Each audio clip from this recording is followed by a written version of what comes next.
നമസ്കാരം പുതിയൊരു വീഡിയോയിലേക്ക് സ്വാഗതം. അപ്പോൾ ഇന്നത്തെ വീഡിയോ അധ്യാപകർക്ക് വേണ്ടിയിട്ടുള്ള ഒരു വീഡിയോ ആണ്. അതായത് ഓൺലൈനായിട്ട് ക്ലാസ്സുകൾ എടുക്കുന്ന അധ്യാപകർക്ക് വേണ്ടിയിട്ടുള്ള ഒരു ചെറിയ അറിവാണ് ഇന്നത്തെ വീഡിയോ. അപ്പോൾ വീഡിയോയിലേക്ക് കിടക്കുന്നതിന് മുമ്പ് ഞാൻ വേറൊരു കാര്യം കാണിച്ചു തരാം. അതൊന്ന് കണ്ടു നോക്കുക.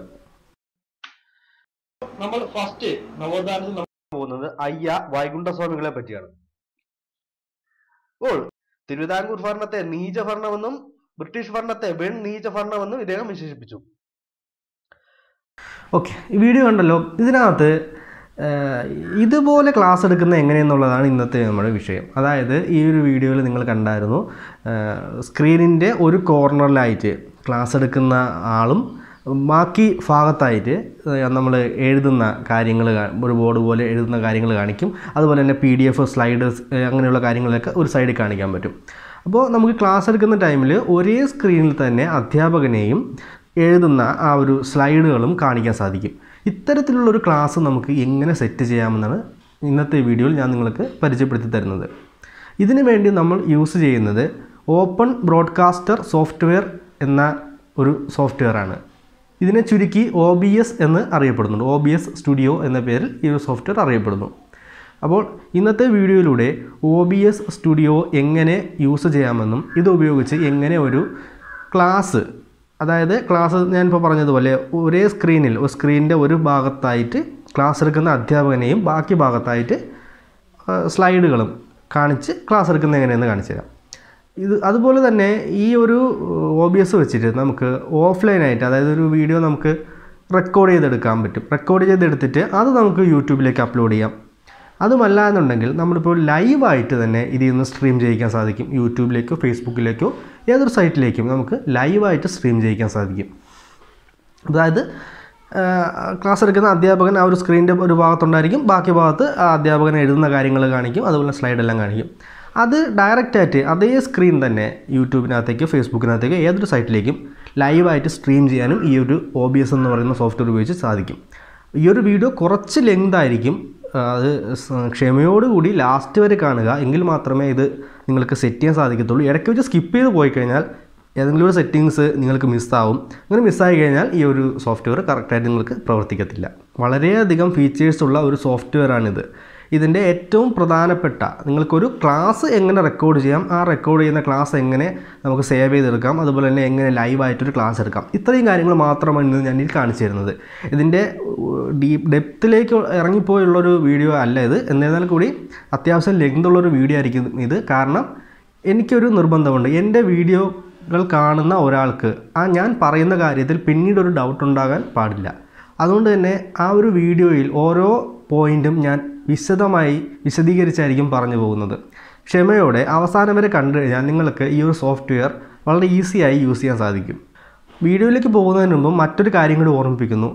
ഈ ഒരു അറിവ് നിങ്ങൾക്ക് എന്തെങ്കിലും ഉപകാരപ്രദമായ ഒരു സംഗതിയാണെന്ന് തോന്നുന്നെങ്കിൽ ദയവേദി ഒരു വീഡിയോ ഷെയർ ചെയ്യുക. നമ്മുടെ വീഡിയോ കാണുന്നതിൽ 1% ആൾക്കാർ പോലും ഈ വീഡിയോ ഷെയർ ചെയ്യുന്നില്ല. ഒരു പക്ഷേ നിങ്ങൾക്ക് ഈ ഒരു വീഡിയോ ഉപയോഗം ഇല്ലാത്തതായിരിക്കാം.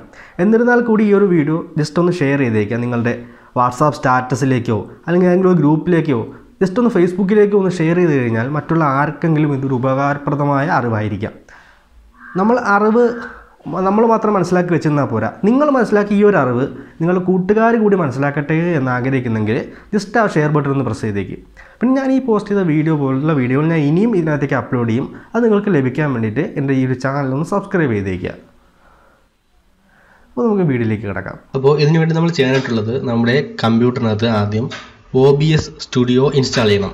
ഇതിനു വേണ്ടിയിട്ട് നിങ്ങളുടെ ബ്രൗസറിനകത്ത് OBS സ്റ്റുഡിയോ എന്ന് സെർച്ച് ചെയ്യുക. obsproject.com എന്ന് പറയുന്ന ആ ഒരു ഫസ്റ്റ് കാണുന്ന വെബ്സൈറ്റിലേക്ക് ഓപ്പൺ ചെയ്യുക.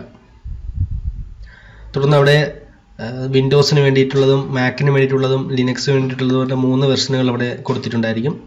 ഇവിടെ ഡൗൺലോഡ് എന്ന ഭാഗത്ത് ക്ലിക്ക് ചെയ്ത് കഴിഞ്ഞാൽ നമുക്ക് അത് ഡൗൺലോഡ് ചെയ്യാവുന്നതാണ്. നമുക്ക് വിൻഡോസ് ആണ്, അപ്പോൾ വിൻഡോസിൻ്റെ ആ ഒരു ലോഗോ ക്ലിക്ക് ചെയ്ത് കൊടുക്കുക. പ്രത്യേകം ശ്രദ്ധിക്കുക, വിൻഡോസ് 8, 8.1 ആൻഡ് 10 ഈ 3 വെർഷനുകളിൽ മാത്രമേ OBS സ്റ്റുഡിയോ വർക്ക് ചെയ്യത്തുള്ളൂ. വിൻഡോസ് 7-ലോ XP-ലോ ഇത് വർക്ക് ചെയ്യത്തില്ല. താഴേക്ക് വരുമ്പോൾ അവിടെ ഡൗൺലോഡ് ഇൻസ്റ്റാളർ എന്നുണ്ടായിരിക്കും, അതൊന്ന് ക്ലിക്ക് ചെയ്യുക. പ്രത്യേകം ശ്രദ്ധിക്കുക, നിങ്ങളുടെ കമ്പ്യൂട്ടർ 32 ബിറ്റ് പ്രോസസ്സറാണോ 64 ബിറ്റ് പ്രോസസ്സറാണോ എന്ന് നോക്കിയ ശേഷം മാത്രം ഡൗൺലോഡ് ചെയ്യുക. നിങ്ങളുടെ കമ്പ്യൂട്ടർ 64 ബിറ്റ് പ്രോസസ്സർ ആണെങ്കിൽ ഡൗൺലോഡ് ഇൻസ്റ്റാളർ എന്നതും നിങ്ങളുടെ കമ്പ്യൂട്ടർ 32 ബിറ്റിൻ്റെ പ്രോസസ്സർ ആണെങ്കിൽ ഡൗൺലോഡ് ഇൻസ്റ്റാളർ 32 ബിറ്റ് എന്നതും സെലക്ട് ചെയ്യുക. നിങ്ങളുടെ കമ്പ്യൂട്ടർ ഏത് ബിറ്റാണെന്ന് അറിയാൻ വേണ്ടി നിങ്ങളുടെ ഡെസ്ക്ടോപ്പിനകത്ത് ദിസ് പി സി എന്നതിൽ റൈറ്റ് ക്ലിക്ക് കൊടുക്കുക. ശേഷം പ്രോപ്പർട്ടീസ് എടുക്കുക. പ്രോപ്പർട്ടീസ് എടുക്കുമ്പോൾ അവിടെ സിസ്റ്റം എന്നുള്ളതിന് നേരെ പ്രോസസ്സർ എന്നതിൻ്റെ നേരെ താഴെയായിട്ട് സിസ്റ്റം ടൈപ്പ് എന്നതിൻ്റെ നേരെ 64 bit operating system x64 based processor എന്ന് കൊടുത്തിട്ടുണ്ടായിരിക്കും. ഇത് 64 ആണ് എങ്കിൽ മാത്രം 64 ബിറ്റിൻ്റെ ഡൗൺലോഡ് ചെയ്യുക. നമ്മുടെ കമ്പ്യൂട്ടർ ഇപ്പോൾ 64 ബിറ്റാണ്. നമുക്കിപ്പോൾ ഡൗൺലോഡ് ചെയ്യാം. ഡൗൺലോഡ് ഇൻസ്റ്റാളർ എന്ന് ക്ലിക്ക് ചെയ്യുക. അപ്പോൾ ഇതുപോലെ ഒരു ഡൗൺലോഡിങ് ചോദിക്കും. നമ്മൾ സേവ് ഫയൽ കൊടുക്കുക. ഓക്കെ, നമ്മുടെ ഡൗൺലോഡിങ് സ്റ്റാർട്ട് ആയിരിക്കുകയാണ്. ഏകദേശം 71 MB സൈസ് ഉണ്ട്. ആ ഒരു ഫയൽ ഡൗൺലോഡ് ആവുന്നവരെ നമുക്കൊന്ന് വെയിറ്റ് ചെയ്യാം. OBS സ്റ്റുഡിയോ ഇവിടെ ഡൗൺലോഡ് കംപ്ലീറ്റ് ആയിട്ടുണ്ട്. നമുക്ക് അതൊന്ന് ഓപ്പൺ ചെയ്യാം. ഓപ്പൺ ചെയ്യുന്ന സമയത്ത് യെസ് നോ എന്ന് പറഞ്ഞ 2 ഓപ്ഷൻ ചോദിക്കും. അവിടെ നമ്മൾ യെസ് കൊടുക്കുക. തുടർന്ന് ഇൻസ്റ്റലേഷൻ സെറ്റപ്പ് വരും. അവിടെ ഫസ്റ്റ് കാണുന്ന നെക്സ്റ്റ് കൊടുക്കുക. വീണ്ടും നെക്സ്റ്റ് തന്നെ ക്ലിക്ക് ചെയ്യുക. തുടർന്ന് ഡെസ്റ്റിനേഷൻ ഫോൾഡർ സെലക്ട് ചെയ്യാൻ പറയും. ഏത് ഫോൾഡറിൽ നിങ്ങളുടെ OBS ഇൻസ്റ്റാൾ ചെയ്യണമെന്ന് ചോദിക്കും. ഞാനിപ്പോൾ സി ഡ്രൈവിനകത്ത് പ്രോഗ്രാം ഫയൽസ് എന്ന ഫോൾഡറിൽ OBS സ്റ്റുഡിയോ എന്ന ഫോൾഡറിനകത്തേക്ക് ഇത് ഇൻസ്റ്റാൾ ചെയ്യുകയാണ്. നിങ്ങൾക്ക് ഏത് ഫോൾഡർ വേണമെങ്കിലും ഇതുപോലെ ഇൻസ്റ്റാൾ ചെയ്യാവുന്നതാണ്. നിങ്ങളുടെ ഡെസ്കിൻ്റെ സ്പേസ് അനുസരിച്ച് എവിടെ വേണമെങ്കിലും ഇൻസ്റ്റാൾ ചെയ്യാവുന്നതാണ്. ഇപ്പോൾ സിക്കകത്ത് ഇൻസ്റ്റാൾ കൊടുക്കുകയാണ്. തുടർന്ന് അത് എക്സ്ട്രാക്റ്റിംഗ് കാണിക്കും. അത് കംപ്ലീറ്റ് ആകുന്നവരെ വെയിറ്റ് ചെയ്യുക. ശേഷം നമുക്ക് ഇപ്പോൾ തന്നെ ഇത് ലോഞ്ച് ചെയ്യണമെന്നുണ്ടെങ്കിൽ ഈ ഒരു ലോഞ്ച് എന്നുള്ളതിൽ ആ ഒരു ടിക്ക് കൊടുക്കുക. ശേഷം ഫിനിഷ് കൊടുത്താൽ മതി. നമുക്ക് എന്തായാലും ആ ടിക്ക് ഇപ്പോൾ കൊടുക്കുന്നില്ല. നമ്മൾ തൽക്കാലം ഫിനിഷ് കൊടുക്കുകയാണ്. ഇനി നമുക്ക് ബ്രൗസറൊക്കെ എല്ലാം ക്ലോസ് ചെയ്യാം. ക്ലോസ് ടാബ് കൊടുക്കുക. ഓക്കെ, ഇനി നമ്മൾ ഇൻസ്റ്റാൾ ചെയ്ത OBS സ്റ്റുഡിയോയുടെ ലോഗോ ഷോർട്ട് കട്ടായിട്ട് നമ്മുടെ ഡെസ്ക്ടോപ്പിൽ കാണാൻ സാധിക്കും. അതിൽ ഡബിൾ ക്ലിക്ക് ചെയ്തുകൊണ്ടോ അതല്ല എങ്കിൽ സ്റ്റാർട്ട് ബട്ടണിൽ പോയ ശേഷം അവിടെ OBS എന്ന് സെർച്ച് ചെയ്തുകൊണ്ടോ നമുക്ക് OBS സ്റ്റുഡിയോ ഓപ്പൺ ചെയ്യാവുന്നതാണ്. OBS സ്റ്റുഡിയോ 64 ബിറ്റ് ആപ്പ് എന്നുള്ളത് നമുക്ക് ഓപ്പൺ ചെയ്യാം. ഇവിടെ നിന്ന് OBS ഓപ്പൺ ചെയ്യുമ്പോൾ നമുക്ക് ഇതുപോലെ ഒരു ഓട്ടോ കോൺഫിഗറേഷൻ വിസാർഡ് ഓപ്പൺ ആയിട്ട് വരും. അവിടെ ഒപ്റ്റിമൈസ്ഡ് ഫോർ സ്ട്രീമിംഗ് എന്നും റെക്കോർഡിംഗ് സെക്കൻഡറി എന്ന ആദ്യത്തെ ഒരു ഓപ്ഷൻ കാണാൻ സാധിക്കും. അതായത് നമ്മുടെ ഈ ഒരു OBS എന്ന് പറയുന്ന സോഫ്റ്റ്വെയർ ഉപയോഗിച്ച് നമുക്ക് ഒരു ലൈവ് സ്ട്രീമിംഗ് ചെയ്യാൻ സാധിക്കും. അതുപോലെ തന്നെ സ്ക്രീൻ റെക്കോർഡ് ചെയ്യാൻ സാധിക്കും. നിങ്ങൾ ഇത് ഏതാണ് പ്രിഫറൻസ് കൊടുക്കുന്നത് അത് സെലക്ട് ചെയ്ത് കൊടുക്കുക. രണ്ടാമത്തെ option optimize for just recording എന്നാണ്. അതായത് നിങ്ങൾ റെക്കോർഡിങ്ങിനാണ് പ്രാധാന്യം കൊടുക്കുന്നതെങ്കിൽ അത് കൊടുക്കുക. അതായത് നിങ്ങൾ ഓൾറെഡി ഒരു വീഡിയോ റെക്കോർഡ് ചെയ്ത് ആ ഒരു വീഡിയോ ഫയലാക്കി മാറ്റിയ ശേഷം യൂട്യൂബിലേക്കൊക്കെ അപ്ലോഡ് ചെയ്യാൻ വേണ്ടിയിട്ടാണെങ്കിൽ രണ്ടാമത്തെ ഓപ്ഷനും, അതല്ല ഡയറക്റ്റ് യൂട്യൂബിലേക്ക് ലൈവ് കൊടുക്കാൻ വേണ്ടിയിട്ടാണ് ഇത് സെറ്റപ്പ് ചെയ്യുന്നതെന്നുണ്ടെങ്കിൽ ആദ്യത്തെ ഓപ്ഷൻ സെലക്ട് ചെയ്യുക. ഞാനിപ്പോൾ എന്തായാലും രണ്ടാമത്തെ ഓപ്ഷൻ സെലക്ട് ചെയ്യുന്നത്. അതായത് ഇപ്പോൾ സ്ട്രീമിംഗ് ഒന്നും ചെയ്യാനല്ല പ്രാധാന്യം കൊടുക്കുന്നത്. നമ്മളിപ്പോൾ ഒരു വീഡിയോ റെക്കോർഡ് ചെയ്ത ശേഷം അത് സേവ് ചെയ്ത് പിന്നീട് നമുക്ക് സമയം പോലെ അപ്ലോഡ് ചെയ്യാൻ വേണ്ടിയിട്ടാണ് ഇപ്പോൾ ഞാൻ ചെയ്യുന്നത്. രണ്ടാമത്തെ ഓപ്ഷൻ കൊടുത്ത ശേഷം നെക്സ്റ്റ് ക്ലിക്ക് ചെയ്യുക. ശേഷം ഇതുപോലൊരു സ്ക്രീൻ വരും. അവിടെ ബേസ് ക്യാൻവാസ് റെസൊല്യൂഷൻ എന്നതിൻ്റെ ഭാഗത്ത് 1280x720 കൊടുക്കുക. FPS എന്നുള്ള ഭാഗത്ത് ഡിഫോൾട്ടായിട്ട് എന്താണ് കിടക്കുന്നത് അത് തന്നെ കൊടുത്തിരുന്നാൽ മതി. അത് ചേഞ്ച് ചെയ്യേണ്ട ആവശ്യമില്ല. ശേഷം നെക്സ്റ്റ് കൊടുക്കുക. തുടർന്ന് നമ്മുടെ ഒരു ഫയൽ എല്ലാം കാണിച്ചിട്ടുണ്ട്. അതായത് റെക്കോർഡിംഗ് എൻകോഡർ, റെക്കോർഡിങ്ങിൻ്റെ ക്വാളിറ്റി ഹൈ ക്വാളിറ്റി അതിലാണ് റെക്കോർഡ് ചെയ്യുന്നത്. അതുപോലെ 1280x720 റെസൊല്യൂഷനിലാണ് റെക്കോർഡ് ചെയ്യുന്നത്. 30 FPS റെക്കോർഡ് ചെയ്യുന്നതെന്നുള്ള ഡീറ്റെയിൽസ് ഇവിടെ കൊടുത്തിട്ടുണ്ട്. അതെല്ലാം വായിച്ചു നോക്കി എന്തെങ്കിലും ചേഞ്ച് വരുത്തണോ എന്ന് നോക്കിയ ശേഷം ബാക്ക് പോയി ചേഞ്ച് വരുത്താവുന്നതാണ്. ശേഷം അപ്ലൈ സെറ്റിംഗ്സ് കൊടുക്കുക. നമുക്ക് ഇതാണ് OBSന്റെ ഫുൾ സ്ക്രീൻ എന്ന് പറയുന്നത്. നമുക്ക് ഇതൊന്ന് സ്റ്റാർട്ട് ചെയ്യാം. എങ്ങനെയാണ് സെറ്റ് ചെയ്യേണ്ടതെന്ന് നോക്കാം. അതായത് ഈ OBSന്റെ ഏറ്റവും താഴെ ഭാഗത്തായിട്ട് ഇവിടെ സോഴ്സസ് എന്നൊരു ഓപ്ഷൻ ഉണ്ടായിരിക്കും. അവിടെ ഒരു പ്ലസ് ബട്ടൺ ഉണ്ട്. ഇവിടെ നമുക്ക് നമ്മുടെ ഇതിനകത്തേക്ക് എന്തൊക്കെയാണ് ആഡ് ചെയ്യേണ്ടത്, എന്തൊക്കെയാണ് റെക്കോർഡ് ചെയ്യേണ്ടത് എന്നുള്ള കാര്യങ്ങൾ നമുക്കിവിടെ സെറ്റ് ചെയ്യാം. അതായത് നമുക്ക് ആദ്യം നമ്മുടെ ഓഡിയോ ഇൻപുട്ട് ക്യാപ്ചർ ചെയ്യണം. അതായത് നമ്മുടെ ശബ്ദം ക്യാപ്ചർ ചെയ്യണം. അപ്പോൾ അതിന് വേണ്ടിയിട്ടുള്ള ഉപകരണം നമുക്ക് ഇവിടെ നിന്ന് സെലക്ട് ചെയ്യേണ്ടതായിട്ടുണ്ട്. അപ്പോൾ അത് നമ്മളിവിടെ ആഡ് ചെയ്യുക.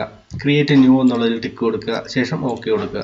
തുടർന്ന് ഇവിടെ ഡിവൈസ് എന്നൊരു ഓപ്ഷൻ കാണിച്ചിട്ടുണ്ട്. ആ ഡിവൈസ് എന്നതിലേക്ക് ക്ലിക്ക് ചെയ്ത ശേഷം നമ്മുടെ മൈക്ക് സെലക്ട് ചെയ്യുക. അതായത് നിങ്ങളിപ്പോൾ ലാപ്ടോപ്പാണ് ഉപയോഗിക്കുന്നതെന്നുണ്ടെങ്കിൽ ലാപ്ടോപ്പിനകത്ത് ഡിഫോൾട്ടായിട്ട് അതിനകത്ത് വരുന്നൊരു ഇൻബിൽറ്റ് മൈക്ക് ഉണ്ടായിരിക്കും. നമ്മൾ അല്ലാതെ എക്സ്റ്റേണൽ കണക്ട് ചെയ്യുന്ന മൈക്കുകളുണ്ടായിരിക്കും. നമ്മളിപ്പോൾ ബോയ പോലുള്ള മൈക്കുകളൊക്കെ യൂസ് ചെയ്യുന്ന ആൾക്കാരുണ്ട്. അപ്പോൾ അതിൽ ഏത് മൈക്കാണെന്നുള്ളത് നമുക്കൊന്ന് സെലക്ട് ചെയ്ത് കൊടുക്കാം. ഞാനിവിടെ റിയൽടെക് ഹൈ ഡെഫിനിഷൻ ഓഡിയോ എന്നുള്ളത് സെലക്ട് ചെയ്യുകയാണ്. അതായത് ഞാൻ കണക്ട് ചെയ്തിരിക്കുന്ന എക്സ്റ്റേണൽ മൈക്കിൻ്റെ ബോയ എന്ന കമ്പനിയുടെ മൈക്കാണ് ഈ കാണിച്ചേക്കുന്നത്. റിയൽടെക് ഹൈ ഡെഫിനിഷൻ ഓഡിയോ എന്നതിനെതിരെ കാണിച്ചേക്കുന്നത്. അപ്പോൾ അത് സെലക്ട് ചെയ്ത് കൊടുക്കുക. പ്രത്യേകം ശ്രദ്ധിക്കുക, ചില എയ്സർ ലാപ്ടോപ്പുകളിൽ കണ്ടുവരുന്ന പ്രശ്നം നമ്മൾ എക്സ്റ്റേണൽ മൈക്ക് കണക്ട് ചെയ്താലും അത് ഡിറ്റക്ട് ചെയ്യത്തില്ല. അത്തരമൊരു സാഹചര്യത്തിൽ ചെയ്യേണ്ട ഒരു കാര്യം കൂടി ഞാൻ ഇവിടെ ഓർമ്മിപ്പിക്കുകയാണ്. സ്റ്റാർട്ട് ബട്ടണിലേക്ക് വരിക, അവിടെ റിയൽടെക് എന്ന് ടൈപ്പ് ചെയ്യുക. റിയൽടെക് HD ഓഡിയോ മാനേജർ എന്ന് ടൈപ്പ് ചെയ്യുക. അപ്പോൾ ഇതുപോലൊരു പേജ് വരും. അവിടെ മൈക്രോഫോൺ എന്നൊരു ഓപ്ഷൻ കാണാൻ സാധിക്കും. അവിടെ റെക്കോർഡിംഗ്, ഈ ഒരു ഒറ്റ മൈക്ക് മാത്രമേ ഇവിടെ കാണിച്ചിട്ടുള്ളൂ. ഇത് ലാപ്ടോപ്പിൻ്റെ മൈക്കാണ് കാണിച്ചിരിക്കുന്നത്. നമുക്ക് നമ്മുടെ എക്സ്റ്റേണൽ മൈക്ക് ഇവിടെ കാണിച്ചിട്ടില്ല. അപ്പോൾ ഈ ഒരു പേജ് ഇതുപോലെ എടുത്ത് വെച്ച ശേഷം നമ്മൾ ആ പോർട്ടിലേക്ക് മൈക്ക് കണക്ട് ചെയ്യുക. ഞാനിപ്പോൾ കണക്ട് ചെയ്തിരിക്കുകയാണ്. അപ്പോൾ ഇതുപോലെ ഓപ്ഷൻ വരും. ഇവിടെ ഹെഡ്സെറ്റ് എന്നുള്ളത് തന്നെ സെലക്ട് ചെയ്യുക. ബോയയുടെ മൈക്കാണ് യൂസ് ചെയ്യുന്നതെങ്കിൽ ആ മൈക്കിലൊരു ബട്ടൺ ഉണ്ടായിരിക്കും. അതിനകത്ത് സ്മാർട്ട് ഫോൺ എന്നുള്ളത് സെലക്ട് ചെയ്ത് കൊടുക്കുക. ക്യാമറാസ് എന്നുള്ളത് നേരെ ആയിരിക്കും സ്വിച്ച് ഇരിക്കുന്നത്. അത് ഓഫ്, ക്യാമറ എന്നുള്ളത് മാറ്റിയ ശേഷം ഓഫ് എന്നുള്ളതിലേക്ക് കൊണ്ടുവരിക. ശേഷം ഓക്കെ കൊടുക്കുക. ഇപ്പോൾ ആ ഒരു മൈക്ക് ഇവിടെ കാണാൻ സാധിക്കും. നിങ്ങൾക്ക് മൈക്രോഫോണിൻ്റെ അവിടെ നിങ്ങളുടെ എക്സ്റ്റേണൽ കണക്ട് ചെയ്ത മൈക്ക് ഇവിടെ മുകളിൽ കാണിച്ചിട്ടുണ്ട്. ശേഷം നമുക്കിവിടെ ഇത് ഓക്കെ കൊടുക്കാവുന്നതാണ്.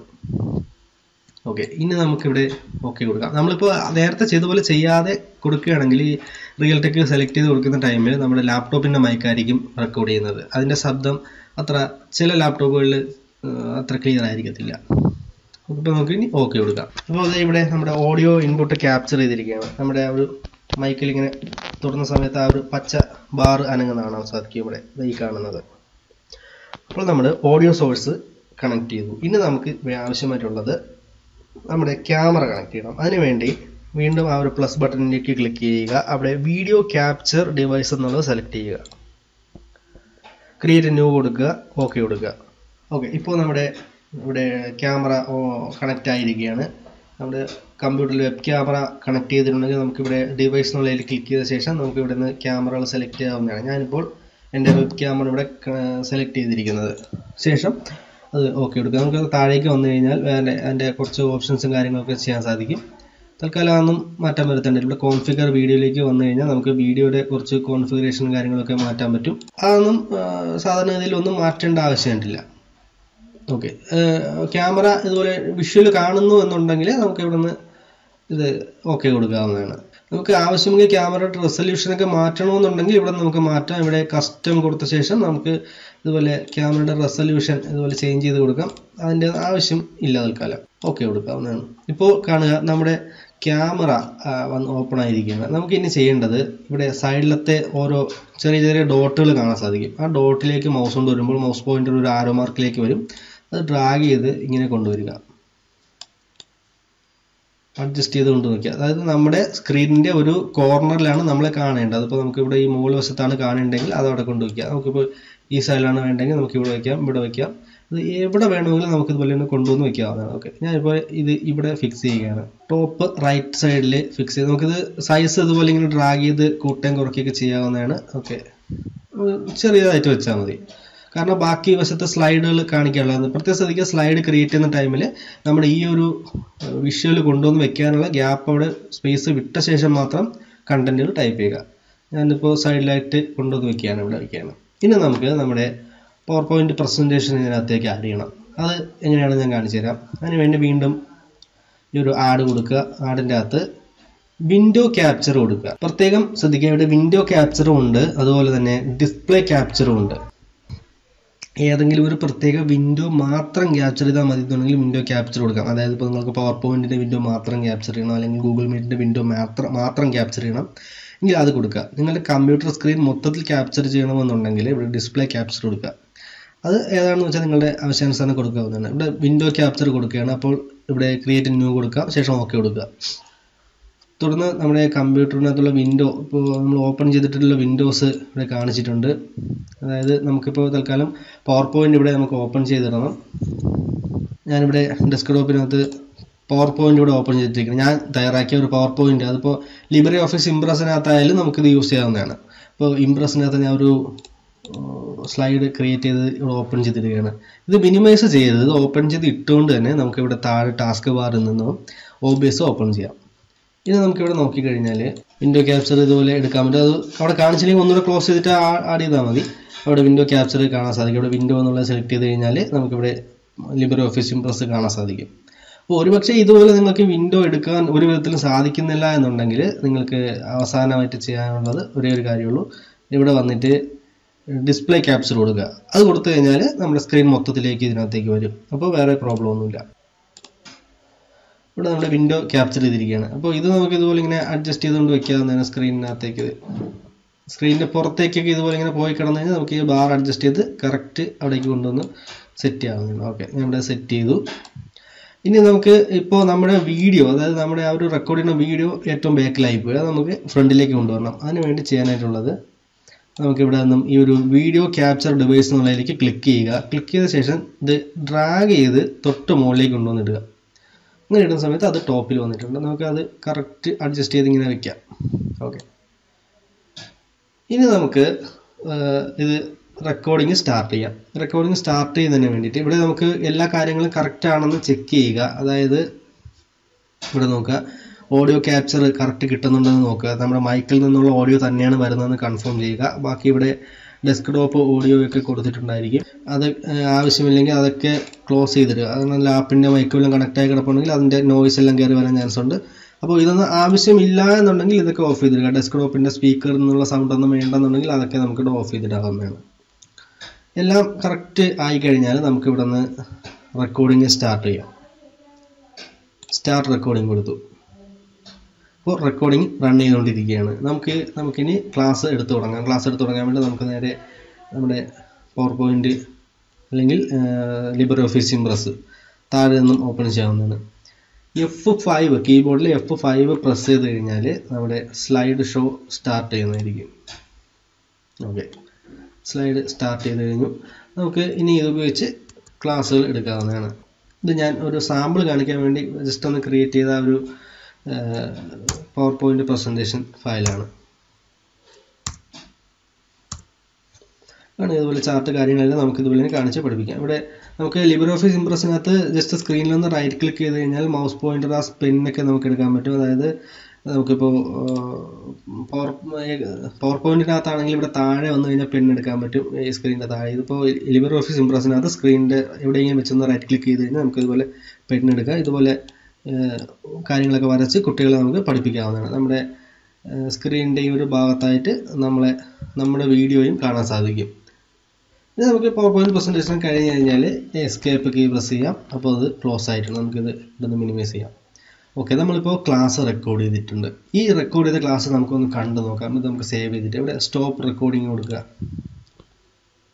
സ്റ്റോപ്പിംഗ് റെക്കോർഡിങ് അത് കാണിക്കും. അത് സ്റ്റോപ്പ് ആവുന്നവരെ ജസ്റ്റ് ഒന്ന് വെയിറ്റ് ചെയ്യുക. ഒരു 2 സെക്കൻഡ് അത് ടൈം എടുക്കും. ഓക്കെ, റെക്കോർഡിങ് ആയിട്ടുണ്ട്. നമുക്ക് ആ റെക്കോർഡായ ഫയൽ എവിടെയാണ് സേവ് ആയതെന്ന് നമുക്ക് അറിയത്തില്ല. അത് എവിടെയാണ് സേവ് ആയതെന്ന് അറിയാൻ വേണ്ടി ഇവിടെ സെറ്റിങ്സിലേക്ക് വരിക. കാരണം ഓരോ സിസ്റ്റത്തിൽ ഓരോ ലൊക്കേഷനിലേക്ക് സേവ് ആവുന്നത്. നമുക്ക് ഇവിടെ സെറ്റിങ്സിനകത്തേക്ക് വരിക. അവിടെ നമുക്ക് ഔട്ട്പുട്ട് എന്നുള്ളത് എടുക്കുക. ഔട്ട്പുട്ടിനകത്ത് റെക്കോർഡിംഗ് പാത്ത് എന്നുണ്ടായിരിക്കും. അവിടെ സി യൂസേഴ്സ് ഗോവിന്ദ് JK അതിനകത്ത് വീഡിയോസ് ഈ ഒരു ഫോൾഡറിലാണ് കിടക്കുക. നിങ്ങളുടെ അതിനകത്ത് ഏത് ഭാഗത്താണ് കിടക്കുന്നതെന്ന് ഇവിടെ നോക്കുക. വേണമെങ്കിൽ ആ പാത്ത് നമുക്ക് ഇവിടുന്ന് മാറ്റി കൊടുക്കാനൊക്കെ പറ്റും. അപ്പോൾ നമുക്ക് ആ ഒരു വീഡിയോ ഒന്ന് കണ്ടുപോകാം എങ്ങനെയാണെന്ന്. ഡിസ്പീസിക്കകത്ത് വീഡിയോസിനകത്താണ് കിടക്കുന്നത്. നമുക്ക് വീഡിയോസ് നൽകാം. ഇപ്പോൾ റെക്കോർഡായ വീഡിയോ അതേ കിടക്കും. ഇതാണ് ആ വീഡിയോ. നമുക്കതൊന്ന് ഓപ്പൺ ചെയ്യാം. പെന്നൊക്കെ നമുക്ക് എടുക്കാൻ പറ്റും. അതായത് പെണ്ണെടുക്കാൻ പറ്റും. പെണ്ണിൻ്റെ എവിടെയെങ്കിലും വെച്ചൊന്ന് റൈറ്റ് ക്ലിക്ക് ചെയ്ത് കഴിഞ്ഞാൽ നമുക്ക് ഇതുപോലെ പെണ്ണെടുക്കാം. ഇതുപോലെ സ്ക്രീനിൻ്റെ ഈ ഒരു ഭാഗത്തായിട്ട് നമ്മളെ ഓക്കെ ഇപ്പോൾ കണ്ടല്ലോ, നമ്മൾ റെക്കോർഡ് ചെയ്ത ആ ഒരു നമ്മുടെ ദൃശ്യം ഇവിടെ സൈഡിൽ കാണിച്ചിട്ടുണ്ട്. അതുപോലെ തന്നെ നമ്മൾ ആ ഒരു സ്ലൈഡ് ഇവിടെ ബാക്കി ഭാഗത്തും കാണിച്ചിട്ടുണ്ട്. നമ്മുടെ സ്ക്രീൻ വിൻഡോ ഇവിടെ കാണിച്ചിട്ടുണ്ട്. അപ്പോൾ ഇങ്ങനെയാണ് നമ്മൾ PDF ഉപയോഗിച്ച് ക്ലാസ് എടുക്കുന്നത്. അപ്പോൾ ഇവിടെ നമുക്കൊരു ചെറിയ പ്രശ്നം നമ്മൾ കണ്ടായിരുന്നു. അതായത് നമ്മൾ ആ ഒരു വീഡിയോയുടെ ഈ ഒരു 2 സൈഡിലും ഒരു ബ്ലാക്ക് ഭാഗം കാണുന്നുണ്ട്. അത് നമുക്ക് കട്ട് ചെയ്ത് കളയേണ്ടതായിട്ടുണ്ട്. അതെങ്ങനെയാണെന്ന് ഒരു കാണിച്ചു തരാം. ഇവിടെ ആ ഒരു വീഡിയോയിൽ കൊണ്ടുവന്ന് റൈറ്റ് ക്ലിക്ക് ചെയ്യുക. റൈറ്റ് ക്ലിക്ക് ചെയ്തിട്ട് അവിടെ ട്രാൻസ്ഫോം എന്നുണ്ടായിരിക്കും. അവിടെ എഡിറ്റ് ട്രാൻസ്ഫോം എന്നുള്ളത് ക്ലിക്ക് ചെയ്യുക. Crop left, crop right, top bottom ഒക്കെ ഉണ്ടായിരിക്കും. നമുക്കിപ്പോൾ ക്രോപ്പ് ലെഫ്റ്റിൽ നിന്ന് ഇതുപോലെ ഇങ്ങനെ ക്രോപ്പ് ചെയ്യാവുന്നതാണ്. ക്രോപ്പ് ചെയ്യുന്നതിനനുസരിച്ച് അത് ചെറുതായി വരുന്നത് നമുക്ക് കാണാൻ പറ്റും. അത് കുറച്ചുകൂടി ക്രോപ്പ് ചെയ്യാം. ഓക്കെ, ആ സൈഡ് ക്രോപ്പായി. നമുക്ക് ഇവിടെയും 120 കൊടുത്ത് ക്രോപ്പ് ചെയ്യാം. ഓക്കെ, ക്ലോസ് ചെയ്തു. ഓക്കെ, അത് അവിടെ നിന്ന് കട്ടായി പോയിട്ടുണ്ട്. നമുക്കത് ഇതുപോലെ അഡ്ജസ്റ്റ് ചെയ്തുകൊണ്ട് വയ്ക്കാവുന്നതാണ്. അപ്പോൾ ഇങ്ങനെയാണ് നമ്മൾ OBS എന്ന് പറയുന്ന സോഫ്റ്റ്വെയർ ഉപയോഗിച്ചിട്ട് ഒരു റെക്കോർഡഡ് ക്ലാസ് നിർമ്മിക്കുന്നത്. അപ്പോൾ നമുക്കിതുപോലെ പവർ പോയിന്റ് പ്രസൻറ്റേഷൻ വരും PDF ഉപയോഗിച്ച് നമുക്കിങ്ങനെ ചെയ്യാവുന്നതാണ്. അതുകൂടി ജസ്റ്റ് ഒന്ന് കാണിച്ചു തരാം. ഞാനിവിടെ ഒരു PDF ഫയൽ എൻ്റെ കമ്പ്യൂട്ടറിനകത്ത് ഓപ്പൺ ചെയ്തിരിക്കുകയാണ്. അപ്പോൾ ഈ ഒരു PDF ഫയൽ നമുക്ക് എങ്ങനെ ഇതിനകത്ത് OBSനകത്തേക്ക് കൊണ്ടുവരാൻ നോക്കാം. PDF ഫയലിവിടെ ഓപ്പൺ ചെയ്തിട്ടു ശേഷം ഇവിടെ OBSലേക്ക് വരുന്നു. OBSൻ്റെ അകത്ത് ഇവിടെ നമുക്ക് ഇവിടെ ഇപ്പോൾ ഈ വിൻഡോ ക്യാപ്ചർ നമ്മൾ നേരത്തെ കൊടുത്ത വിൻഡോ ക്യാപ്ചർ ഇവിടെ കാണാൻ സാധിക്കും. അത് നമുക്ക് ഹൈഡ് ചെയ്യാൻ വേണ്ടി ഒരു ഐ ബട്ടൺ ക്ലിക്ക് ചെയ്താൽ അത് ഹൈഡ് ആവും. ഒരു കണ്ണിൻ്റെ ചിഹ്നം ഉണ്ട്, അത് ക്ലിക്ക് ചെയ്താൽ അത് ഹൈഡ് ആവും. അപ്പോൾ അത് ഇനി നമുക്ക് അടുത്ത വിൻഡോ ക്യാപ്ചർ ചെയ്യണം. അതിന് വേണ്ടിയിട്ട് നമ്മൾ ചെയ്യേണ്ടത് ഇപ്പോൾ നേരിലുള്ള വിൻഡോ എല്ലാം ഡിലീറ്റ് ചെയ്യുക. ഇപ്പോൾ നമ്മുടെ ഓഡിയോയും അതുപോലെ തന്നെ വീഡിയോ ക്യാപ്ചറും ക്യാമറയും മാത്രമേ ഉള്ളൂ. നമുക്ക് ഈ ഒരു പ്ലസ് ബട്ടണിലേക്ക് ക്ലിക്ക് ചെയ്യാം. അവിടെ വിൻഡോ ക്യാപ്ചർ എടുക്കുക. എടുക്കുന്ന സമയത്ത് ഇവിടെ വീണ്ടും ഓക്കെ കൊടുക്കുക. നമ്മൾ ഓപ്പൺ ചെയ്തിട്ടിരിക്കുന്ന ഒരു PDF വിൻഡോ ഇവിടെ കാണാൻ സാധിക്കും. ഇവിടെ വിൻഡോ എന്നുള്ള ഭാഗത്ത് ക്ലിക്ക് ചെയ്ത് കഴിഞ്ഞാൽ നമുക്ക് ആ ഒരു വിൻഡോ ഇവിടെ നിന്ന് സെലക്ട് ചെയ്യാം. അഡോബ് റീഡർ ഇവിടെ നിന്ന് സെലക്ട് ചെയ്യാം. ഓക്കെ, ക്യാപ്ചർ കഴ്സർ ഉറപ്പായും കൊടുത്തിരിക്കുക. ശേഷം ഓക്കെ കൊടുക്കുക. നമ്മുടെ ആ ഒരു PDFൻ്റെ സ്ക്രീൻ നമുക്ക് ഇതുപോലെ അഡ്ജസ്റ്റ് ചെയ്ത് വെക്കാം. നമ്മുടെ ക്യാമറ എപ്പോഴും ബാക്കിൽ പോയിരിക്കുകയാണ്. അത് നമുക്ക് ഫ്രണ്ടിലേക്ക് കൊണ്ടുവരാൻ വേണ്ടിയിട്ട് വീഡിയോ ക്യാപ്ചർ ഡിവൈസ് എന്നുള്ളതിലേക്ക് പ്രസ് ചെയ്യുക. അത് ഡ്രാഗ് ചെയ്ത് ടോപ്പിലേക്ക് കൊണ്ടുവന്നിടുക. ഓക്കെ, അതിപ്പോൾ ടോപ്പിലായിരിക്കുകയാണ്. ഇത് നമുക്ക് സൈസ് ഇതിങ്ങനെ അഡ്ജസ്റ്റ് ചെയ്ത് ഫുൾ സ്ക്രീനാക്കി വെക്കണം. ഇനി നമുക്ക് ഇത് ഏത് ഭാഗത്താണോ കാണിക്കേണ്ടത് അവിടെ കൊണ്ട് സെറ്റ് ചെയ്യുക. ടോപ്പിൽ ഞാൻ വെക്കാൻ ഉദ്ദേശിക്കുകയാണ്. നമ്മുടെ ആ ടെക്സ്റ്റിൻ്റെ മണ്ടേ കയറാത്ത രീതിയിൽ ഇതുപോലെ ഇങ്ങനെ അഡ്ജസ്റ്റ് ചെയ്യാവുന്നതാണ്. ഓക്കെ, അതവിടെ സെറ്റ് ചെയ്തു. ഇത് നമുക്ക് നോർമൽ ക്ലാസ് എടുക്കുന്ന പോലെ നമുക്ക് ഇവിടെ സ്റ്റാർട്ട് റെക്കോർഡിംഗ് കൊടുത്തിട്ട് റെക്കോർഡിങ് ചെയ്യാവുന്നതാണ്. അപ്പോൾ ഇത് നമ്മുടെ ടെക്സ്റ്റിൻ്റെ മുകളിലേക്ക് കയറത്തുമില്ല. ഇത് ഈ ഒരു വീഡിയോ ഇവിടെ സൈഡിൽ ഇരിക്കത്തുമുണ്ട്. അപ്പോൾ വീഡിയോ നമുക്ക് ഇഷ്ടമുള്ള ഭാഗത്തേക്ക് ഇതുപോലെ തന്നെ കൊണ്ടുവന്ന് വെക്കാം. താഴെ കൊണ്ടുവന്ന് സൈസ് അഡ്ജസ്റ്റ് ചെയ്ത് ഇതുപോലെ വെക്കാവുന്നതാണ്. അപ്പോൾ തൽക്കാലം ഞാൻ ഈ ഒരു ഭാഗത്ത് സെറ്റ് ചെയ്യുകയാണ്. ഓക്കെ, മതി. ഇനി നമുക്ക് വേറൊരു ഓപ്ഷൻ കൂടി ഇതിനകത്തുണ്ട്. അതായത് നമുക്കിപ്പോൾ ഇത് ഓൾറെഡി റെക്കോർഡിങ് മാത്രമല്ല, നമുക്ക് വേണമെങ്കിൽ ഇത് ഉപയോഗിച്ച് ലൈവ് സ്ട്രീമിങ് ചെയ്യാൻ സാധിക്കും. അതായത് അതെങ്ങനെയാണെന്ന് നമുക്ക് കാണാം. അത് ലൈവായിട്ട് നമുക്ക് ഇത് ക്ലാസ് എടുക്കാവുന്നതാണ്. അത് വെച്ചിട്ട് അതിന് വേണ്ടി ചെയ്യേണ്ടത് ഇവിടെ സ്റ്റാർട്ട് സ്ട്രീമിംഗ് എന്നുള്ളത് എടുക്കുക. തുടർന്ന് ഓപ്പൺ സെറ്റിങ്സ് എന്നുള്ളത് എടുക്കുക. ഇവിടെ സ്ട്രീം എന്നൊരു ഓപ്ഷൻ കാണാൻ സാധിക്കും. അത് ക്ലിക്ക് ചെയ്യുക. തുടർന്ന് സർവീസ് എന്നുള്ള ഭാഗത്ത് നിങ്ങൾ ഏത് പ്ലാറ്റ്ഫോമിലേക്കാണ് സ്ട്രീം ചെയ്യാൻ ഉദ്ദേശിക്കുന്നത്, യൂട്യൂബിലാണോ അതല്ലെങ്കിൽ ഫേസ്ബുക്കിലാണോ ട്വിറ്ററിലാണോ, ഏത് പ്ലാറ്റ്ഫോമിലേക്കാണ് നിങ്ങൾ ലൈവ് സ്ട്രീമിംഗ് ചെയ്യാൻ ഉദ്ദേശിക്കുന്നത്. അതായത് നിങ്ങൾ പഠിപ്പിക്കുന്ന അധ്യാപകനെ ഒരു ബോക്സിലും ബാക്കി ഭാഗത്ത് നിങ്ങളുടെ PDF സ്ലൈഡും കാണിച്ചുകൊണ്ടുള്ള ലൈവ് ഏത് പ്ലാറ്റ്ഫോമിലേക്കാണോ ചെയ്യാൻ ഉദ്ദേശിക്കുന്നത് അത് സെലക്ട് ചെയ്യുക. ഞാനിപ്പോൾ തൽക്കാലം യൂട്യൂബാണ് എടുക്കുന്നത്. യൂട്യൂബിനകത്തേക്ക് ലൈവ് കൊടുക്കാൻ പോവുകയാണ്. ഇവിടെ സെർവറിൻ്റെ അടുത്ത് പ്രൈമറി യൂട്യൂബ് ഇൻഗസ്റ്റ് സെർവർ സെലക്ട് ചെയ്ത് കൊടുക്കുക. അത് മാറ്റേണ്ട ആവശ്യമില്ല. ഇവിടെ സ്ട്രീം കീ എന്നുള്ള ഭാഗമുണ്ട്. അവിടെ നിങ്ങളുടെ സ്ട്രീം കീ കൊടുക്കുക. സ്ട്രീം കീ എങ്ങനെ എടുക്കുക എന്നുള്ളത് ഞാൻ കാണിച്ചു തരാം. അതിന് വേണ്ടിയിട്ട് നിങ്ങൾ ചെയ്യേണ്ടത് നിങ്ങളുടെ യൂട്യൂബ് ചാനലിൻ്റെ ക്രിയേറ്റർ സ്റ്റുഡിയോ ഓപ്പൺ ചെയ്യുക. ക്രിയേറ്റർ സ്റ്റുഡിയോക്കകത്ത് ഇവിടെ ക്രിയേറ്റ് എന്നുണ്ടായിരിക്കും ടോപ്പിൽ, അത് ക്ലിക്ക് ചെയ്യുക. അതിനുശേഷം അവിടെ ഗോ ലൈവ് എന്നുള്ളത് ക്ലിക്ക് ചെയ്ത് കൊടുക്കുക. ശേഷം അവിടെ സ്ട്രീം എന്നുള്ള ആ ഒരു ഓപ്ഷൻ എടുക്കുക. നമ്മുടെ താഴേക്ക് വരുമ്പോൾ സ്ട്രീം സെറ്റിങ്സ് എന്നുണ്ടായിരിക്കും. ആ സ്ട്രീം സെറ്റിങ്സ് എന്നുള്ളതിനകത്തേക്ക് താഴേക്ക് വരുമ്പോൾ അവിടെ സ്ട്രീം കീ എന്നുണ്ടായിരിക്കും. ആ സ്ട്രീം കീ എന്നുള്ളത് ഇവിടെ ഹൈഡ് ആയിട്ടായിരിക്കും കിടക്കുക. അത് നമുക്ക് ഇവിടെ നിന്ന് വിസിബിൾ ചെയ്യാൻ വേണ്ടി ഒരു ഐ ബട്ടൺ ക്ലിക്ക് ചെയ്ത് കഴിഞ്ഞാൽ അത് നമുക്ക് വിസിബിൾ ചെയ്യാൻ പറ്റും. പ്രത്യേകം ശ്രദ്ധിക്കുക, ഈ ഒരു സ്ട്രീം കീ മറ്റാരും കാണാൻ ഇടവരരുത്. കാരണം ആരുടെ കൈവശം ഈ ഒരു കീ കിട്ടുന്നോ അയാൾക്ക് ഇതുപോലെ OBS വെച്ചിട്ട് നിങ്ങളുടെ ചാനലിലൂടെ ലൈവ് ഇടാൻ പറ്റും. ഈ ഒരു സ്ട്രീം കീ ആ OBSനകത്ത് കൊടുത്തു കഴിഞ്ഞാൽ നിങ്ങളുടെ ചാനലിൽ കൂടി ലൈവ് ചെയ്യാൻ പറ്റും. അതാണ് എൻ്റെ ഒരു പ്രത്യേകത. അപ്പോൾ നമുക്ക് ഈ ഒരു സ്ട്രീം കീ ഇവിടെ നിന്ന് കോപ്പി ചെയ്യാം. അതിന് വേണ്ടിയിട്ട് കോപ്പി കൊടുക്കുക. ആ സ്ട്രീം കീ കോപ്പി ആയിട്ടുണ്ട്. നേരെ നമ്മൾ OBSനകത്തേക്ക് വരിക. OBSനകത്ത് സ്ട്രീം കീ എന്നുള്ള ഭാഗത്ത് വന്നിട്ട് അത് പേസ്റ്റ് ചെയ്യുക. സ്ട്രീം കീ ഇവിടെ പേസ്റ്റ് ചെയ്തിട്ടുണ്ട്. വേണമെങ്കിൽ ഷോ കൊടുക്കാം, അത് കീ കാണാം. ഈ കീ വേറെ ആരും ഒരിക്കലും കാണാൻ പാടില്ല. ഇത് കണ്ടു കഴിഞ്ഞാൽ നിങ്ങളുടെ ചാനലിൽ കൂടി ആർക്ക് വേണമെങ്കിലും ലൈവ് കൊടുക്കാൻ പറ്റും, നിങ്ങൾ ചെയ്യുന്ന ലൈവ് ആണെന്ന് മുഖേന. ഓക്കെ, സ്ട്രീം കീ എല്ലാം കൊടുത്തു കഴിയുക. അവിടെ താഴെ ഓക്കെ ബട്ടൺ ഉണ്ടായിരിക്കും. ഇതിങ്ങനെ ഇരിക്കും, ചിലപ്പോൾ കാണാൻ സാധിക്കത്തില്ല. അത് ജസ്റ്റ് ഒന്ന് മുകളിലേക്ക് ആയി കഴിഞ്ഞാൽ ആ ഒരു ഓക്കെ ബട്ടൺ ഇവിടെ കാണാൻ സാധിക്കും. ചെറുതാക്കാം. ഓക്കെ, ആ ഒരു ഓക്കെ ബട്ടൺ കൊടുക്കുക. ഇവിടെ എല്ലാം സെറ്റ് ആയിട്ടുണ്ട്. ഇനി നമ്മൾ സ്റ്റാർട്ട് സ്ട്രീമിംഗ് എന്നുള്ളത് കൊടുക്കുക. കണക്റ്റിംഗ് എന്ന് കാണിച്ചിട്ടുണ്ട്. ഇവിടെ സ്ട്രീമിംഗ് സ്റ്റാർട്ട് ആയിട്ടുണ്ട്. നമുക്ക് ബ്രൗസറിനകത്തേക്ക് ഒന്ന് പോയി നോക്കി കഴിഞ്ഞാൽ ഓക്കെ, ഇവിടെ നമ്മുടെ ലൈവ് സ്ട്രീമിംഗ് ഇവിടെ സ്റ്റാർട്ട് ചെയ്തിരിക്കുകയാണ്. ഒരു ടൈമർ ഓടുന്നുണ്ടായിരിക്കും. അപ്പോൾ ലൈവ് സ്ട്രീമിംഗ് ആവുകയാണ് എന്നാണ് അതിൻ്റെ അർത്ഥം. അപ്പോൾ സ്ട്രീം ഹെൽത്ത് എന്നുള്ളത് നോക്കിക്കഴിഞ്ഞാൽ അവിടെ സ്ട്രീം സ്റ്റാറ്റസ് പൂർ എന്ന് കൊടുത്തിട്ടുണ്ട്. അതായത് എൻ്റെ നെറ്റ് സ്ലോ ആയതുകൊണ്ടാണ് അങ്ങനെ കാണിച്ചിരിക്കുന്നത്. നിങ്ങൾക്ക് അത്യാവശ്യം സ്പീഡുള്ള നെറ്റ് ഉണ്ടെങ്കിൽ അവിടെ നമുക്ക് ഇത് കിട്ടുന്നതായിരിക്കും. പിന്നെ ഇവിടെ നമുക്ക് എഡിറ്റ് ചെയ്യാനുള്ള ഓപ്ഷൻ ഉണ്ട്. സ്ട്രീമിങ്ങിൻ്റെ കാര്യങ്ങൾ ഇവിടെ എഡിറ്റ് കൊടുത്തു കഴിഞ്ഞാൽ നമുക്ക് വീഡിയോയുടെ ടൈറ്റിൽ, ഇവിടെ ഡിസ്ക്രിപ്ഷൻ, തമ്പനെയിൽ, ബാക്കി കാര്യങ്ങളെല്ലാം നമുക്ക് ഇവിടെ നിന്ന് എഡിറ്റ് ചെയ്യാവുന്നതാണ്.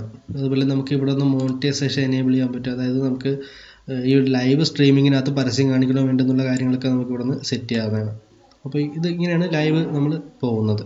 നമുക്ക് തൽക്കാലം ലൈവ് സ്റ്റോപ്പ് ചെയ്യാം. ഇതിപ്പോൾ എൻ്റെ സ്വന്തം ചാനലിൽ കൂടെ ലൈവ് ഇടുന്നത്. അപ്പോൾ എല്ലാവർക്കും ഇപ്പോൾ നോട്ടിഫിക്കേഷനൊക്കെ വന്നിട്ടുണ്ടായിരിക്കും. തൽക്കാലം അങ്ങ് സ്റ്റോപ്പ് ചെയ്യുകയാണ്. ഇവിടെ സ്റ്റോപ്പ് സ്ട്രീമിംഗ് ഓബേസിനകത്ത് വന്നിട്ട് സ്റ്റോപ്പ് സ്ട്രീമിംഗ് കൊടുക്കുക. ഓക്കെ, സ്ട്രീമിംഗ് സ്റ്റോപ്പ് ആയിട്ടുണ്ട്. ഓക്കെ, അപ്പോൾ ഇത്രയാണ് നമ്മുടെ OBSൻ്റെ അകത്തുള്ള ബേസിക് ആയിട്ടുള്ള കാര്യങ്ങൾ. ഇനി കുറച്ചുകൂടി അഡ്വാൻസ്ഡ് ആയിട്ടുള്ള പല കാര്യങ്ങളും നമുക്ക് ഇതിനകത്തേക്ക് ചെയ്യാൻ സാധിക്കും. എല്ലാ കാര്യങ്ങളും ഇവിടെ വിശദീകരിക്കുന്നില്ല. ഇപ്പോൾ തന്നെ ഈ വീഡിയോയുടെ ലെങ്ത് ഏകദേശം 48 മിനിറ്റ് ആയിട്ടുണ്ട്. ഇത് നമുക്ക് എഡിറ്റ് ചെയ്ത് കട്ട് ചെയ്ത് ചെറുതാക്കണം. ഇനി കുറച്ച് ചടങ്ങാണ്. നമുക്ക് എന്തായാലും അപ്പോൾ ഒരുപാട് എഫർട്ട് ഇട്ടാണ് ഈ ഒരു വീഡിയോ ഞാൻ ചെയ്തിരിക്കുന്നത്. ഈ ഒരു വീഡിയോ ഇപ്പോൾ ഷൂട്ട് ചെയ്തെടുത്ത ടൈമിൽ തന്നെ ഏകദേശം 48, എനിക്ക് കാണാൻ പറ്റുമോ എന്ന് അറിയത്തില്ല, നമുക്ക് വേണ്ട 48 മിനിറ്റോളം ഈ ഒരു വീഡിയോയുടെ റെക്കോർഡിങ് ടൈം ആയിട്ടുണ്ട്. ഇത്രയും എഫർട്ട് ഇട്ടിട്ടാണ് ഇപ്പോൾ ഇങ്ങനത്തെ ഒരു വീഡിയോ നമ്മൾ ചെയ്യുന്നത്. അപ്പോൾ അതിൻ്റെ ഒരു ഉപയോഗം കിട്ടണമെന്നുണ്ടെങ്കിൽ ഈ വീഡിയോ നിങ്ങൾ മാക്സിമം സുഹൃത്തുക്കളിലേക്ക് ഷെയർ ചെയ്ത് കൊടുക്കുക. നിങ്ങൾ ആരും തന്നെ വീഡിയോ ഷെയർ ചെയ്യുന്നില്ല.